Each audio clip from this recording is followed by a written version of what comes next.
سنو کہانی میں آپ سب کو خوش آمدید۔ تو چلیے بڑھتے ہیں اپنی آج کی کہانی کی طرف۔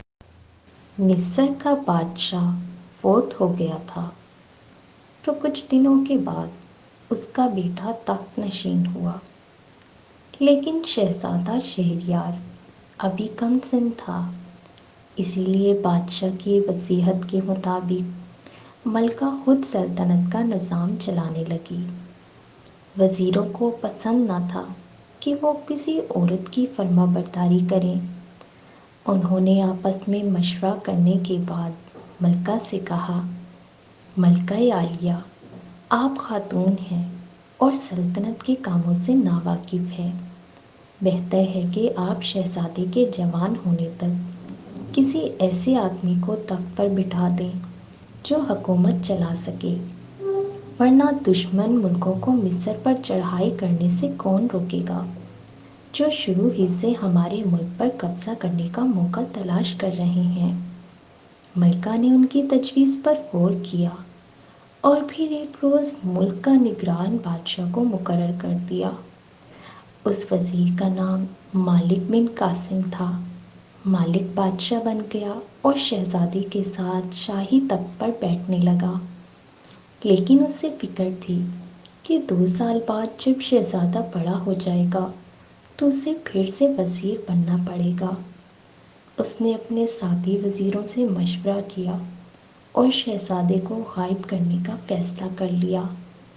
مالک کے ساتھیوں نے مالک سے کہا، اگر آپ ہماری تنخواہ اور مرتبے میں اضافہ کرنے کا وعدہ کریں تو ہم شہزادے کو ایسے غائب کریں گے جیسے گدھے کے سر پر سے سینگ غائب ہوتے ہیں اور کسی کو پتہ بھی نہیں چلے گا۔ مالک نے ان سے وعدہ کیا کہ وہ ان کی تنخواہ اور منصب میں اضافہ کر دے گا۔ اس نے پوچھا، لیکن ملکہ کا کیا کریں گے؟ وہ تو رعایا کے ساتھ مل کر ہمارا تختہ الٹ دے گی۔ آپ بے فکر رہیں، اس کا بھی صفایا کر دیں گے۔ وزیروں نے اسے یقین دلایا۔ اگلے روز وزیروں نے شہزادے سے کہا، آپ شکار کھیلا کریں تاکہ بہادر بنیں، چلیے آپ کو شیر کا شکار کرائیں۔ 15-16 سال کا شہزادہ وزیروں کی باتوں میں آ کر ان کے ساتھ شکار کے لیے جنگل میں چلا گیا۔ ملکہ کو جب شہزادے کی جنگل میں جانے کی خبر ملی تو اسے خطرہ محسوس ہوا کہ کہیں شہزادے کو کوئی نقصان نہ پہنچا دے، چنانچہ وہ بھیس بدل کر جنگل کی طرف روانہ ہو گئی۔ وزیروں نے جنگل میں پہنچ کر شہزادے کے سر پر ایک ضرب لگائی اور شہزادہ گھوڑے سے گر کر بے حس و حرکت ہو گیا۔ وزیروں نے اسے مردہ سمجھ کر ایک گڈھا کھودا اور اس میں شہزادے کو ڈال کر اوپر سے گڈھے میں مٹی سے بھر دیا، پھر اس جگہ کو ہموار کر دیا تاکہ کوئی اسے قبر نہ سمجھے۔ اس کے بعد وہ اپنی کامیابی پر قہقہے لگاتے ہوئے واپس شہر روانہ ہو گئے اور دربار میں اپنی کرسی پر بیٹھ گئے۔ دربار کا وقت ختم ہو چکا تھا اور صرف وزیر ہی رہ گئے تھے۔ انہوں نے تخت پر بیٹھے بادشاہ مالک کو اپنی کامیابی کی خبر دی۔ مالک اور اس کے وزیر خوش تھے کہ انہوں نے شہزادے کو ختم کر دیا ہے اور اب وہ محل پر قبضہ کر کے اونچے منصب پر فائز ہو جائیں گے۔ مالک نے خوش ہو کر کہا، لیکن اب محل واپس جانے کا وقت ہو گیا ہے۔ شہزادے کے محل نہ پہنچنے پر ملکہ فکر مند ہو جائے گی۔ وزیروں نے کہا، ہم اسے جا کر خبر دیتے ہیں کہ جنگل میں شہزادے کو شیر کھا گئے۔ وہ جانتی ہی ہے کہ شہزادہ جنگل میں شکار کرنے کے لیے گیا تھا، مگر وہ خود ہی شکار ہو گیا۔ وہ صدمے سے یا تو مر جائے گی یا پھر پاگل ہو جائے گی اور ہم اس کا گلا دبا کر اسے ہلاک کر دیں گے۔ پھر وزیر شاہی محل پہنچے، مگر وہاں پر ملکہ موجود نہیں تھی۔ کسی بھی غلام یا کنیز کو اس کے باہر جانے کا علم نہ تھا، کیونکہ ملکہ محل کے خفیہ دروازے سے باہر گئی تھی۔ وزیروں نے سوچا کہ وہ جب بھی واپس آئے گی وہ اسے ہلاک کر دیں گے۔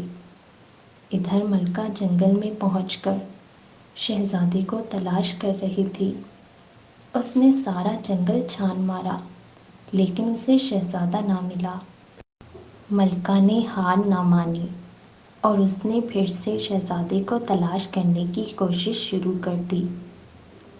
آخر کار تلاش کرتے کرتے ملکہ کو دوپہر ہو گئی۔ ایک جگہ اسے تازہ زمین پر مٹی نظر آئی۔ وہاں ایک کتا پنجوں سے مٹی کو کھود رہا تھا۔ ملکہ کو شبہ ہوا کہ یقیناً مٹی میں کوئی جسم دبا ہوا ہے جسے کتا کھانا چاہتا ہے۔ اس نے چھڑی سے کتے کو بھگایا اور ہاتھوں سے نرم مٹی کھودنے لگی۔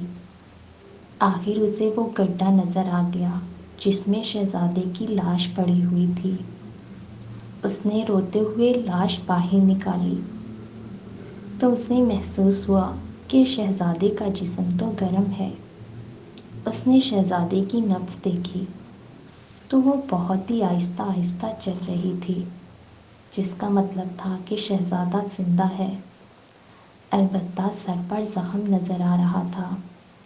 ملکہ شہزادے کو زندہ پا کر خوش ہو گئی، مگر شہزادہ بے ہوش تھا۔ ملکہ نے قریبی جوہر سے پانی لا کر اس کے چہرے پر چھڑکا تو شہزادہ ہوش میں آ گیا اور اٹھ کر بیٹھ گیا۔ ملکہ کے پوچھنے پر شہزادے نے ملکہ کو بتایا کہ وزیروں نے اس کے سر پر ضرب لگائی تھی، وہ بے ہوش ہو گیا تھا اور اس کے بعد کیا ہوا وہ نہیں جانتا۔ ملکہ نے فیصلہ کر لیا کہ وہ ان تمام وزیروں سے شہزادے کا بدلہ لے گی۔ ملکہ شہزادے کو لے کر شہر پہنچی تو اندھیرا پھیل چکا تھا۔ راستے میں ایک راہگیر سے پوچھا کہ اس ملک کا بادشاہ کون ہے۔ اندھیرے میں راہگیر ملکہ اور شہزادے کو پہچان نہ سکا۔ اس نے کہا، پہلے تو شہزادہ شہریار بادشاہ تھا، لیکن تھوڑی ہی دیر پہلے پورے شہر میں اعلان کر دیا گیا ہے کہ ملکہ اور شہزادہ ملک چھوڑ کر چلے گئے ہیں اور اب مالک بن قاسم ملک کا نیا بادشاہ ہے جس نے شاہی محل پر قبضہ کر لیا ہے۔ راہگیر کی بات سن کر ملکہ کے غصے کی انتہا نہ رہی۔ اس نے راہگیر سے کہا، میں سپہ سالار کی بہن ہوں، تم محل میں جاؤ اور سپہ سالار کو میرا پیغام دو کہ وہ شہر میں آ کر مجھ سے ملاقات کرے، یہ بہت ضروری ہے۔ وہ آدمی پیغام لے کر چلا گیا۔ کچھ ہی دیر بعد سپہ سالار وہاں آن پہنچا۔ وہ ملکہ کا وفادار ساتھی تھا۔ اس نے ملکہ اور شہزادے کو پہچان لیا اور حیران ہو کر بولا کہ ہمیں تو مالک نے بتایا تھا کہ آپ ملک سے چلی گئی ہیں۔ ملکہ نے اسے اصل معاملہ بتایا کہ تخت پر مستقل قبضہ کرنے کے لیے وزیر نے شہزادے کو جنگل میں دفن کر دیا تھا۔ تمام حالات سن کر سپہ سالار کو بہت غصہ آیا۔ اس نے ملکہ سے وعدہ کیا کہ وہ محل میں پہنچ کر ان وزیروں کو نہیں چھوڑے گا جنہوں نے شہزادے کے ساتھ اتنا برا سلوک کیا۔ محل میں پہنچ کر اس نے لشکر کے ساتھ محل پر حملہ کیا اور مالک سمیت اس کے تمام وزیروں کو ہلاک کر دیا جو وہاں پر اپنی کامیابی کا جشن منا رہے تھے۔ پھر شہزادے کو تخت پر دوبارہ بٹھا کر اس کی بادشاہت کا اعلان کر دیا گیا۔ ملکہ نے تمام اموری انتظام اپنے ہاتھوں میں لے لیے تھے۔ ہمارے چینل کو سبسکرائب کریں اور کمنٹ سیکشن میں اپنی رائے سے ضرور آگاہ کیجیے۔ شکریہ۔